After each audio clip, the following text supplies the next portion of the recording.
역외 조세 회피 제대로 막으려면 최근 해외 펀드가 특수목적법인 SPC를 이용해 국내 부동산을 매각한 후 발생한 양도소득에 대한 국내 과세권 행사의 적법 여부를 다투는 소송의 판결이 나왔다.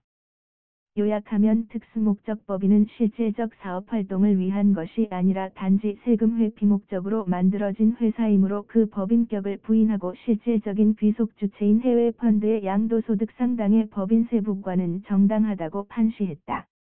미국 역시 특수목적 회사를 통한 역외 조세 회피가 사회적 논란거리다. 예를 들어 미국 인터넷 회사의 경우 조세피난처에 특수목적 회사를 세우고 이 회사가 서버와 모든 지식재산권을 소유하게 한다. 감감이 해외 금융거래로 과세 어려워. 그리고 전 세계에서 법인세 부담이 가장 적은 국가의 자회사를 설립해 이 회사 이름으로 모든 매출을 일으킨다. 그리고 이 매출 중 거의 전부를 조세피난처에 있는 모 회사의 지식재산권의 사용료 등의 명목으로 지급한다.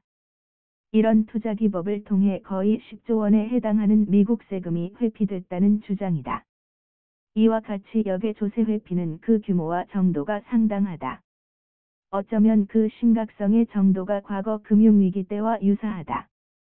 그 당시 금융기법의 왜곡 정도가 너무 지나쳐서 리스크 관리가 되지 못해 마침내 금융체계가 붕괴하고 세계 금융위기를 초래했다. 그간 역외 조세 회피가 만연된 이유는 해외 금융거래의 불투명성에 있었다. 일부 국가의 금융비밀주의와 조세피난처의 금융 및 조세의 비밀주의 등에 의해 해외거래 특히 특수목적 회사의 실체에 대한 증빙자료의 확보가 불가능하게 된 것이다. 이러한 금융 및 조세의 불투명 내지 비밀주의로 말미암아 특수목적 회사가 사업활동에 필요한 실체인지 아니면 단지 조세 회피 목적인 명목회사인지 여부를 밝혀내기가 어렵게 된 것이다. 따라서 과세당국으로서는 특수목적 회사가 유령회사라는 점을 밝혀 그 법인격을 부인하고 실제 소득 귀속자에게 과세권을 행사해야 하는데 이러한 입증 작업이 어렵게 된 것이다.